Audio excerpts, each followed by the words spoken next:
since we are having our debate. So as we start, we will listen to our moderator, and before that one, I will introduce to you our judges.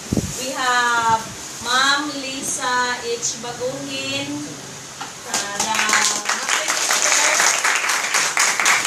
the master teacher to of Bunawan National High School, and we have also Ma'am Esther P. Monteveros, one of the English teachers in Bunawan National High School. So to start, let us listen. We will give 5 minutes talk from our introduction from our moderator.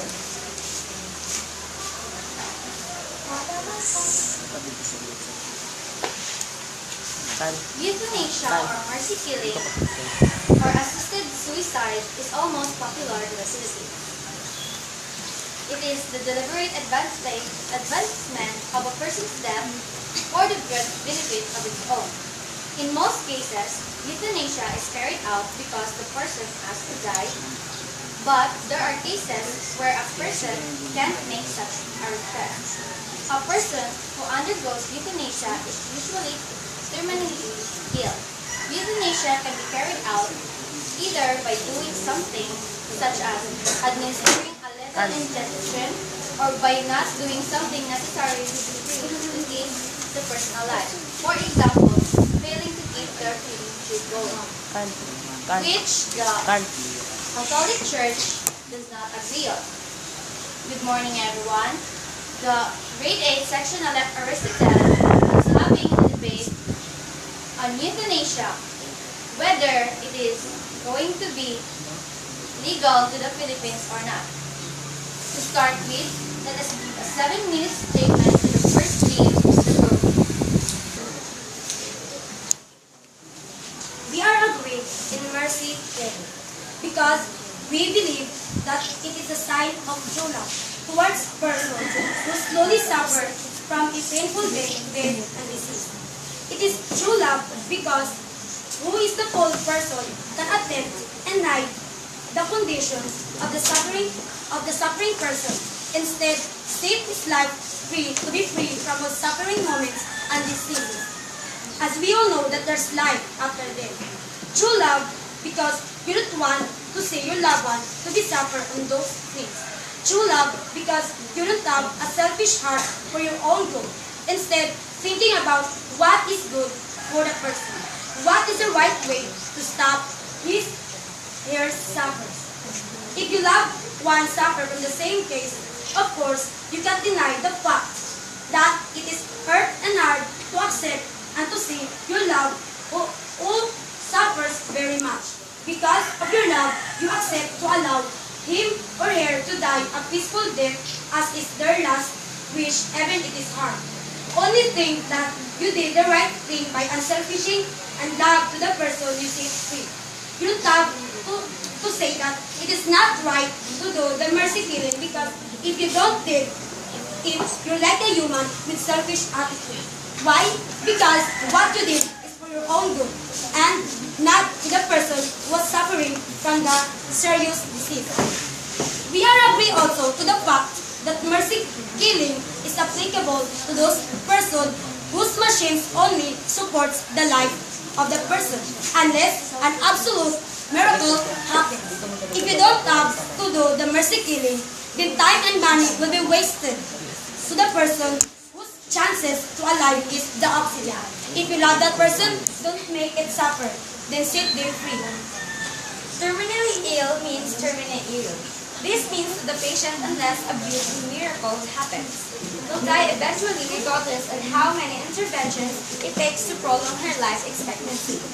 The practice of euthanasia, death, is an ultimate goal to avoidance, thus the final decision of holding the pain until the every last minute respect to waiting the treatment outweighs the ultimate outcome of death.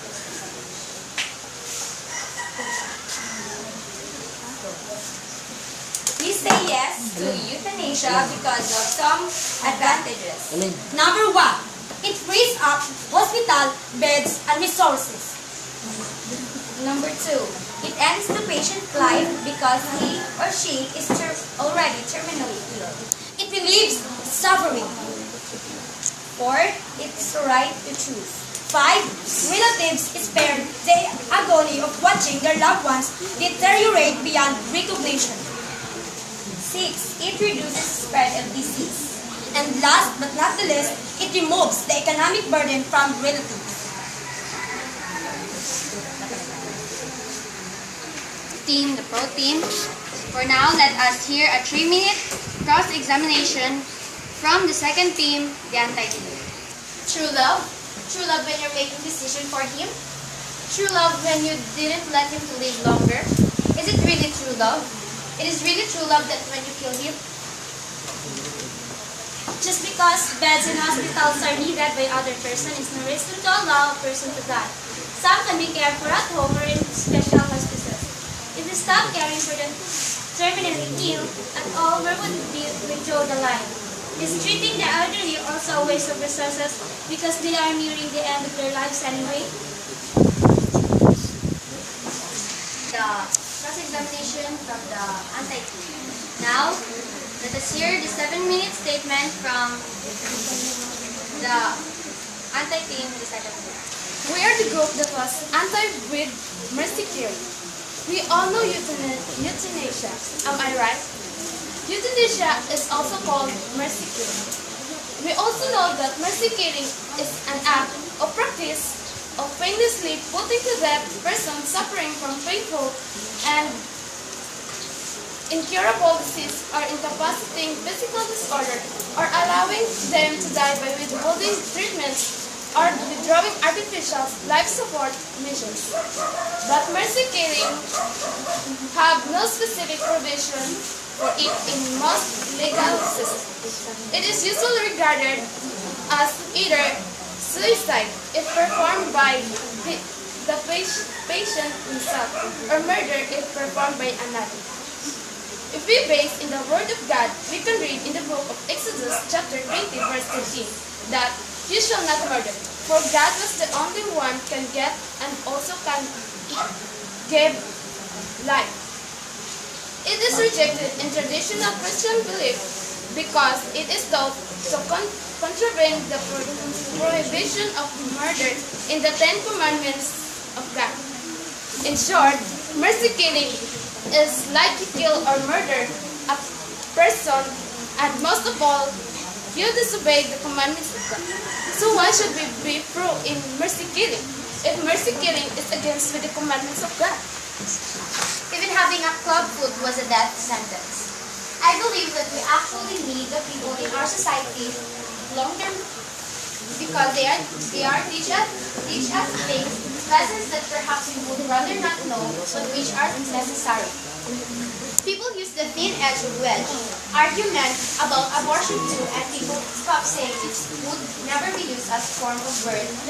People use it would only be used in the case of incest, rape, or threat to mother's life. What happened? Yes, abortion is now a form of contraception, with some teenagers having more than 3. Thus, we allow euthanasia in extremely hard cases. Gradually, other people will be killed for no one good reason at all. And people who are made to feel like burdens may feel morally obliged to ask for euthanasia when they don't actually want it. And what about doctors and nurses who might feel revulsion and idea of killing someone when they went to medicine to heal? When they lose their jobs, they refuse to participate in these practices.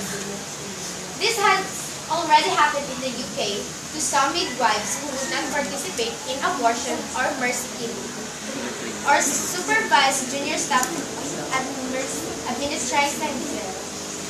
In this minefield, and my own view is that I would not like euthanasia to be legalized because there is too much potential for abuse. At this point, people usually quote a heart-rending, pitiful case of terrible suffering. But hard cases do not make good law, and proper care should be given to prevent such extreme suffering, which are possible to do all the low points. So that is the statement from the second group. Let us hear the 3 minutes cross-examination from the pro team. I think that it is our fate or nothing happens in this world without a reason. Everything happens for a reason that could be beneficial for that person, or she or he might not realize it. You may say that the person is suffering severely from illness, would that make a good thing for him or her? You never know. I mean, we take it as a murder. We all know and say and agree that murder is really a bad thing, and it's not allowed to. How come killing person is the right thing? Even if that person is suffering, what would you call it? You call it killing? Would you let him or her, he or he suffer? Would you let see your loved ones from severe pain? Of life's experience. Also, meditation can be improved to help a person's quality of life and make their deaths as human as possible. Furthermore, even if a person is in a state of sedation, they are still biologically existing and still have what some would say an obligation to live their life until its natural conclusion. It is not moral to end the patient's life because he has the right to live longer. It is murder, sanctity of life, making the decision for yourselves or the others. Voluntary euthanasia gives the doctors so much power.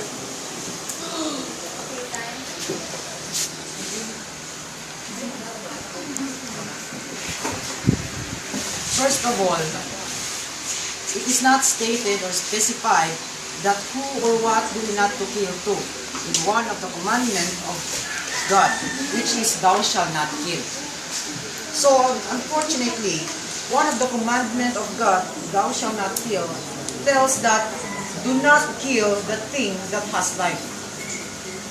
As the word kill and its activity is the cause of death on a living things, not on a non-living things. And yes, it is a sin that easily God would forgive. It is a sin that may benefit a good result even though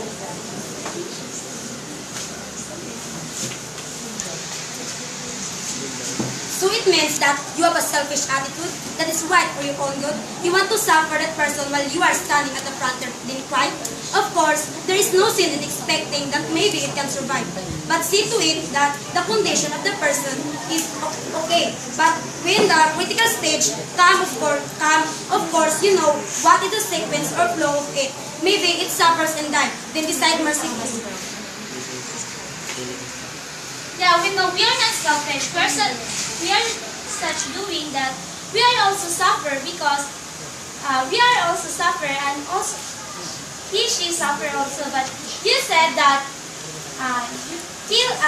thou shalt not kill. That killing is killing the patient. So, but she still live. And as what I say, suffering is part of human condition and parts of life's experience. And if you are saying that we are selfish, no, it's not, because euthanasia is immoral for Catholics or other religious beliefs. Preserving the life of an ailing patient is an answer to all God's commandments, that we should love one another no matter what happens. Even a stranger could get a chance to kill someone and then they say that he had killed that person because he was suffering for euthanasia. And then time heals everything. Even though an unconscious patient is not waking up, we all know that his heart is beating. And then we all know that we love that person, and why should we kill him if we love him? If a terminal patient faces a long, slow, painful death, surely it is much kinder to spare them of this kind of suffering and allow them to end their life comfortably. Pain medication used is to relieve symptoms often have unpleasant side effects or may leave the patient in a state of sedation. It is not as really as living during this time. They are merely waiting to die. Suffering may be a part of human condition, and can be argued and useful in preventing us from self-destructive habits, physical dismemberment, or psychological damage due to negligence of the body. However, does that justify that we ought to endure pointless pain just because it must be a part of life's experience? Something real bad that is not allowed, so how come killing a person is the right thing? Even if that person is suffering, what would you call it? Wouldn't you call it killing? I will say that life is something complicated. It is not something that we could even realize and understand 100%, but each and every single person lives for a reason. I mean, someone would die, I definitely don't have the choice to choose whether to kill that person or not, even if he or she is suffering. Maybe yes, the person would absolutely like to avoid suffering and have a relaxed life, but sometimes and mostly all these things don't always turn out to be exactly like what we want. So I think it depends on how a person believes in God. If he or she have faith in God, then they will know that this is the will of God and will take it. We can say that there is a life with no suffering. Each and every person in his life has suffered in their life, but it is how you deal with them that matters, and not to run away because you are afraid to face them or afraid that you would be suffered. They always say that you will always face your biggest fears in your life. So I would never kill a person and take the blame for it my entire life. As my someday sat alone and asked myself a question. Did I kill my mother? What is the difference between existence and living? Do people want to live in a state where they cannot progress, breathe, talk, hear, see, suffer from paralysis and slowly die? People do want to live, and merely existence is not enough. If we just had to exist, then why do we need a spectrum of other human experiences?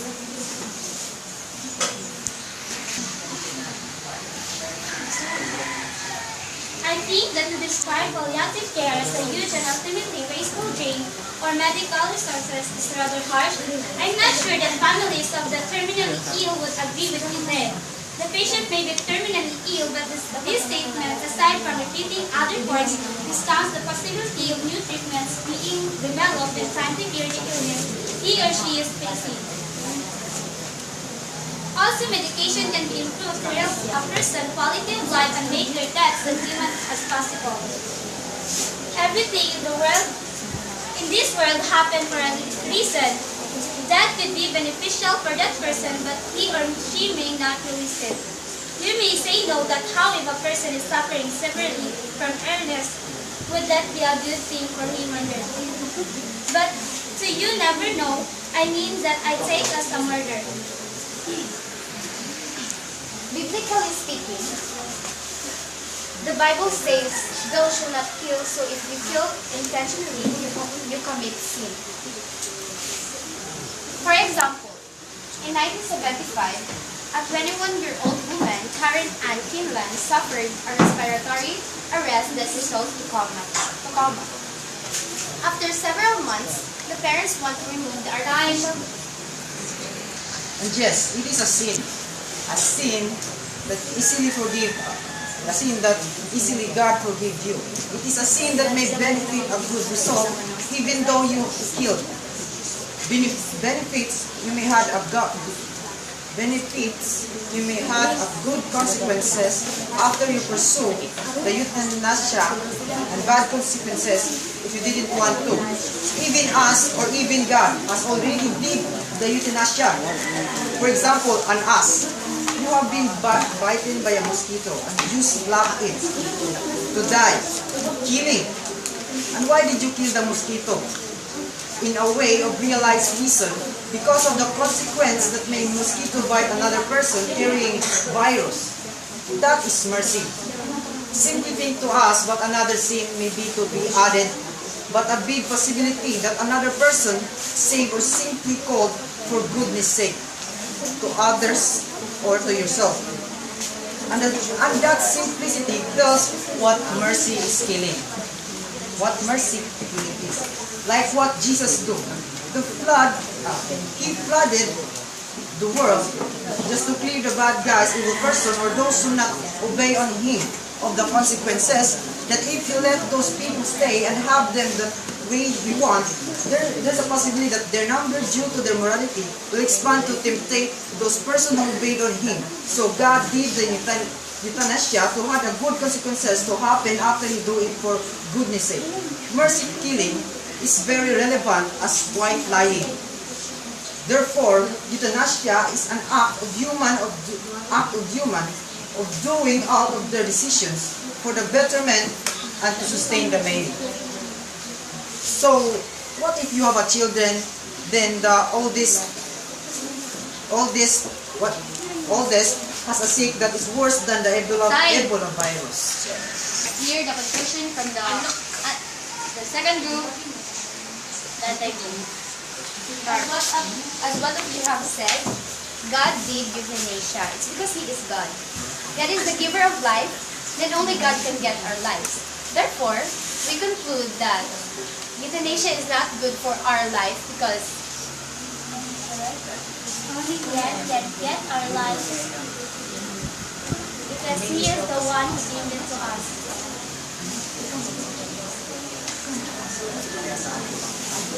Preserving the life of an ailing patient is an answer to all God's commandments that we should love one another no matter what happens, even a stranger.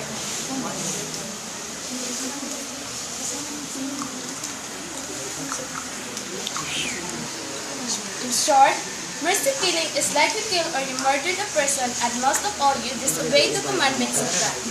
That's all. The first reason we support mercy killing is it does relieve the pain that the patients suffer. For patients that terminally ill, there is no need to make any actions to prolong their life because this make them struggle and suffer in the last moment of their life. The Bible says that God led His life to be suffered on the cross to pay our sins. But what is His purpose? Because He don't want us to be suffered, and He always wants us the best and safe at all times. So it means that the person who is suffering from the disease is needed to set free, because God don't want to see His children suffering from those things. Therefore, we conclude that God and you always like His family to be safe, nor to suffer. That's okay. right. Now let us give the judges 10 minutes to question each side.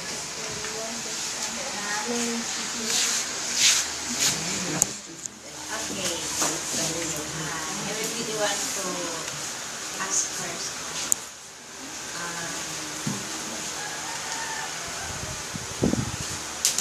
I will address my question to the positive side. Positive? Are you positive? Yes. The first team. Now, my question is,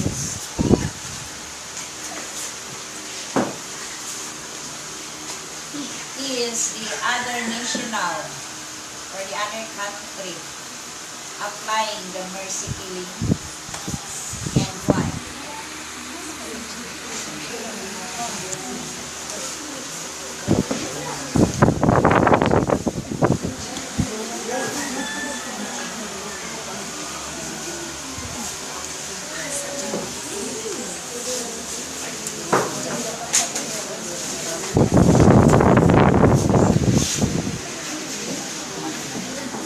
What particular country?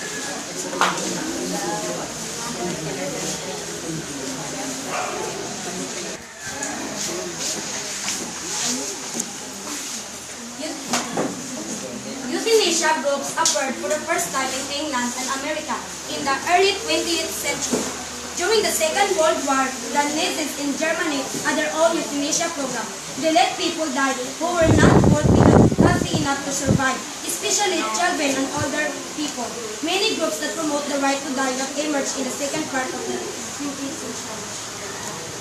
Sa world? Sa England and Okay, my question is,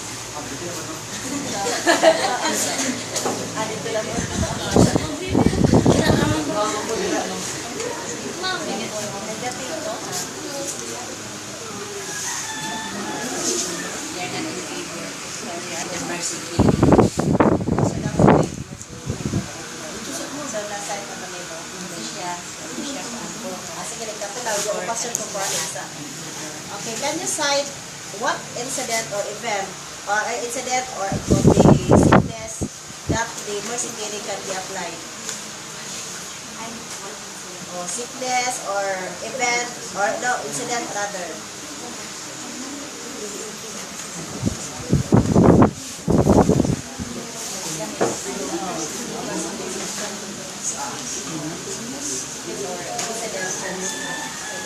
About like one, like virus that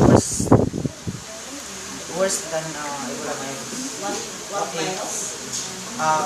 What if there's a virus that worse than Ebola virus? So mercy killing will be going to apply in that case. People is affected. Sorry. So to be not being expand the number of affected. One or is it evident or in our country or in the other countries? What like at present? None ma'am. Then I would like you to give sample which is Ebola virus ma'am. Because Ebola virus ma'am is so is it tested that we applied it? yes ma'am, kay if we don't use the one ma'am, if you don't apply the mercy killing ma'am, there's a chance that there's so many people will be affected in Ebola virus and they may go to death. Is America applying it? You in 20th century ma'am.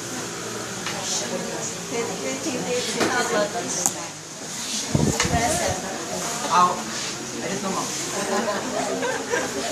But in the previous years, can you cite? Previous years.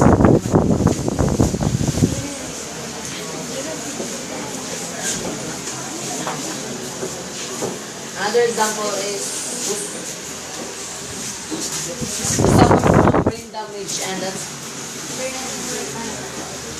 had been in a kind of coma since 1990. Her husband succeeded in getting her feeding tube removed. The parents were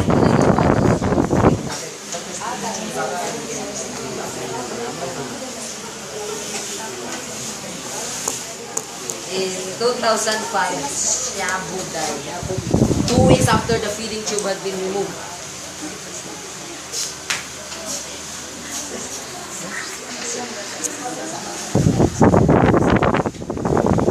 For the negative,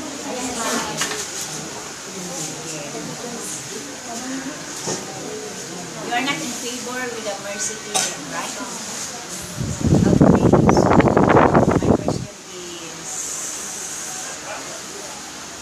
can you defend about your statement in the Bible? It says, "Thou shalt not kill." It is written in the book of Exodus chapter 20, verse 13, that thou shalt not kill. God made it so that all people will follow it. Because when we kill someone that has life, we commit sin to God, because only God gave the life to us and only She can get it to us. He, Mom. Okay. Some more ideas from the group?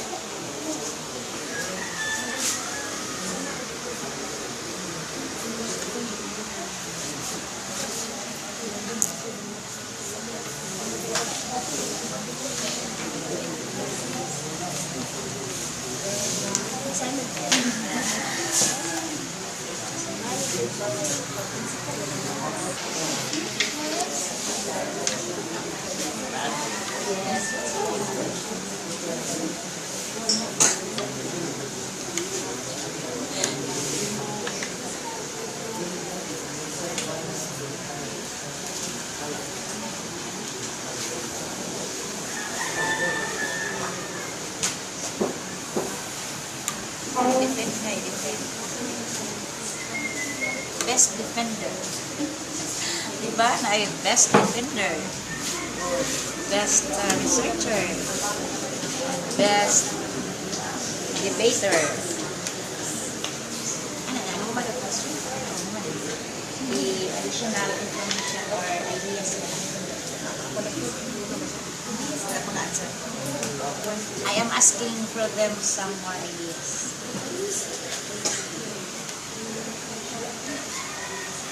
Wala na.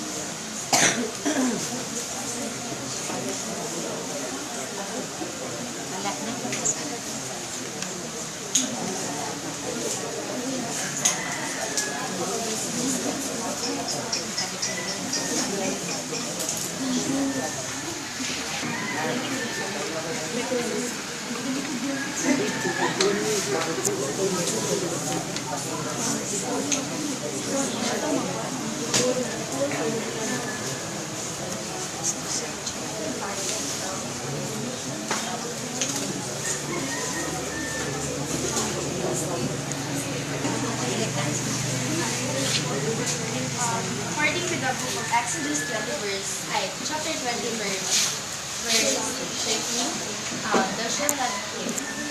We just generalize it, and we just commanded the word of God. It's because we all know that Bible is a book where the written the words that is written here is true and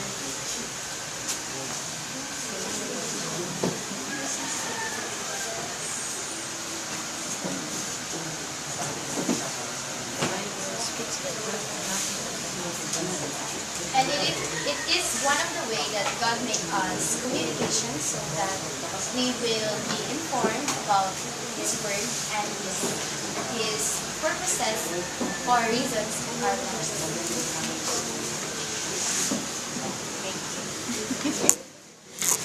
Now, my question is, how God can defend or stop mercy killing? How God? How God?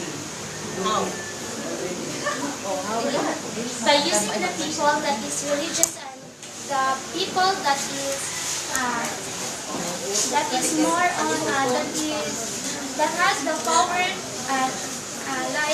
like the prophet he is using to write this Bible. He will use other people to make to send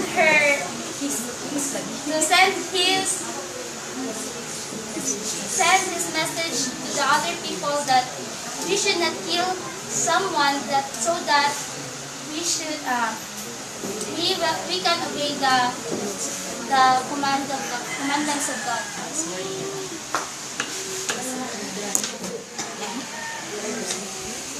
So that's kind of description. Now our reading has ended.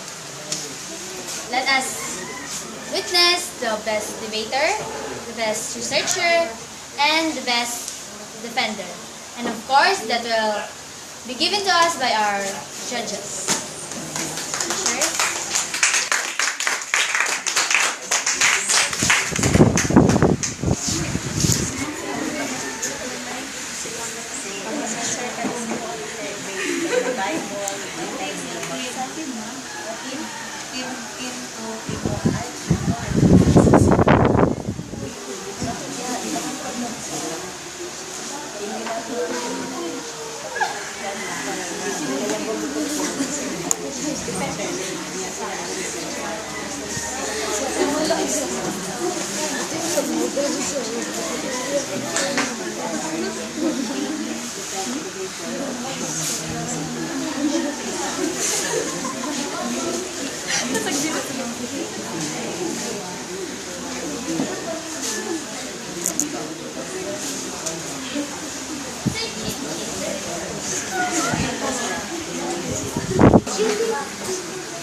Best defender, okay, based on your answers and the way you, after the words and the way you respond to the opponent, of course. The best defender is